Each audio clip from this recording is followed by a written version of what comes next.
If you're going to buy a stock, you should do certain things right. If you're not willing to do these things, you should leave your money in the bank account, otherwise, you will lose money in stock market. I am Peter Lynch. I manage Magellan funds during 13 years, comfortably beating the market and amateur investors. Today, I am going to share with you the rules I used during those years to become the successful investor I am today.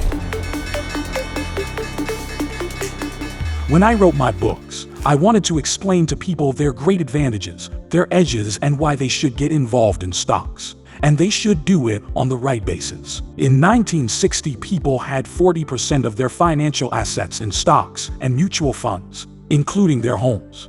In the 1980s, that was down to 25%, and it's now down to 17%. Why is that so? The decade of the 80s was the best decade this century for stocks. But people lost all their money in the next years because their methods were so flawed. I think the next rules applied 50 years ago, applied 5 years ago, and applied 20 years from now. You have to know what you're owned, whether it's a fund or stock. You have a reason for it. You have 3 choices if you're an investor. You can invest in a money market fund and get 1.7%. You can invest in a treasury bond and get 4.7%, or you can invest in equities. I think stocks will do much better than 1.7 or 4.7 over the next 10 years. Now, it's up to the person's side how much they want to have the stock market. For some people, 10% is aggressive. For some people, 50% is the right. It's a total personal decision. These rules need to be followed. However, my philosophy is simple. If you can identify with something, understand something, know the product, its advantages, and its success among other products, then you are already on the right track. Ignore macro. The stock of McDonald's has done well when the company has done well as a company. But people worry too much about things they shouldn't even notice. There's nothing to do with the money supply, the price of oil, who's the president, who's nominated to the Supreme Court, what month is the best to buy a stock, the ozone layer. All it doesn't matter. In the next 10 years, the stock will rise if McDonald's earnings increase. Obviously, some things can influence company earnings. Maybe if we're in a recession, people are not going to spend as much money on going to the restaurants, movie theaters. But what will you do? Try to predict the next recession. You must know the environment, but you cannot predict how the macroeconomic environment will work in the future. Alan Greenspan's or now Jerome Powell is ahead of the Federal Reserve. Their decisions on interest rates can influence the economy. But even he can't predict what long-term interest rates are going to be like in 1 year, 2 years, 3 years from now. He is even surprised at what has happened to interest rates in the last 3 years. With this knowledge, how can I predict the economy? There were 20% interest rates, 14% unemployment, and 12% inflation during the 1982 recession. I don't remember anyone telling me 1 year before all of this would happen. There was the worst recession since the Great Depression, and I did not read about it in the newspaper a year before. No one told me about it. So, it's crazy to think about these things. You should focus on companies. If you don't understand what the company does, you should not be in it. Invest based on your experience. Let's say what you do for a living is you're involved in the restaurant industry, such as supply paper products, or kitchen equipment, or helping build restaurant. Then you've seen how popular chains like McDonald's, Dunkin' Donuts, and KFC have gone from strength to strength across the nation. These companies made 40 home runs. Their shares multiplied by 40 or 50 times their price. And you don't need to make that kind of money many times in your life, right? In those cases, all you had to do was follow the restaurant industry.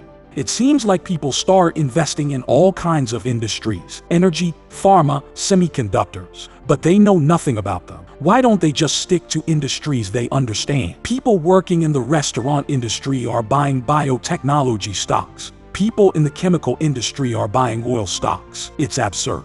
People don't understand their natural advantages and they don't use them. That's maybe the most common mistake. Now, number 2, if you don't think you are talented enough in ice skating or playing the cello, then it's not something you will attempt. However, with stocks, people still buy despite not being certain of the outcome. People are buying stocks anyway. They're not discouraged. They just think it's a gamble. So therefore they go forward. and they bet on one stock for a week and a half, and it goes up, and they make $2 on it, and then they sell it and buy something else when 3 years is over. All they've done is generate a lot of commissions, and they've probably lost money. Invest with seriousness. Don't own a company if you can't explain it to a 10-year-old in 2 minutes or less. Because when stock goes down and you don't understand what's going on, what do?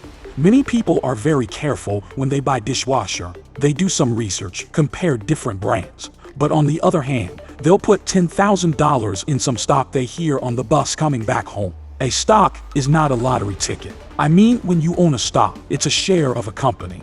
And I think some companies will make a lot more money in 10 years, a lot more money in 20 years, and that's why they will go up. That's the only reason. It is important to study and understand companies before investing money in them, because there is a direct correlation between their products and earnings over several years and what happens to their stock price.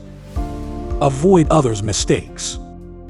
In my experience, the most conspicuous mistake investors make is not analyzing a company's balance sheet. I've made this mistake as well. You look at a person's balance sheet, you look to see what the assets they own, their house, if they own a car, and then what debt they have, and take that away. That's what your net worth is. This is a good thing to do with a company. Take a look at two companies that are very depressed at $4 a share each. Both are losing a couple of $1 million a quarter. One company has $100 million in cash and no debt, while the other company has $100 million in debt and no cash. There are serious problems at the second company, and maybe it will end up in bankruptcy. But I think my biggest mistake was selling a good company, then saw it double, triple, and quadruple. The stock I sold was thought to be too high, and I sold it too early. I sold Toys R Us way too early, and it went up 20-fold after that. And I did the same thing at Home Depot. These are my two biggest mistakes. Another mistake many people make is thinking that just because a stock has gone from $3 to $100 is a good reason to buy it. On the other hand, just because a stock has fallen from $100 to $3 does not necessarily mean you should buy it. Your neighbor invests $10,000 in a stock at $100, and you invest $10,000 in that same stock at $50, and the stock eventually drops to $0. Both of you will lose the exact same amount of money, all of it. Know the past. You should definitely study history, as it gives you insight into the stock market. The mod is simple. Over the last 93 years, there have been 50 declines of 10% or more in the markets. That works out to be a 10% decline every 2 years. We call this a correction. Even worse, 15 times we experience drops of 25% or more. That's known as a bear market. That works out to be a 25% decline every 6 years. And that's all you need to know. You need to know the market's gonna go down sometime in the future, just as it has fallen in the past. If you're not ready for this falls, you should not own stocks in Wall Street. Over the past 30 years, the stock market has declined very sharply at various times. You invested $1,000 in the S&P 500 in 1985 and sold all your shares 2 years later on the worst moment of Black Monday. You would lose at least 30% of your investment. On the other hand, if you had held that $1,000 investment until today, without selling a single share in the 40% drop in the dot-com bubble, without selling a share in the 50% plus drop in the 2008 financial crisis, or in the 34% drop in the recent pandemic, your investment of $1,000 in 1985 would be worth approximately $24,000 today. You would have multiplied your capital 24 times over in 38 years. Volatility is a partner on your journey. The price any investor has to pay for long-term returns in the stock market is volatility. It's great if it happens. If you like a stock at $14 and it goes to $6, and you understand the company, you look at the balance sheet, and the company is doing fine, that's great. Perhaps you're hoping to get to $22 with it. From 14 to 22 is awesome, but 6 to 22 is exceptional. So you take advantage of these declines. They're going to happen. No one knows when, but they are going to happen. So you can take advantage of the volatility in the market if you understand what you own. Volatility will occur and markets will continue to have these ups and downs. I think that's great opportunity. In this business, you need to have a good stomach and a stable mind to be able to survive market downturns. Ignore other people's excessive panic and keep your shares in good companies during the most complex moments of the global economy. Don't forget to hit the like button and to subscribe and activate all the notifications of this channel. See you in the next video. Greetings and good investments.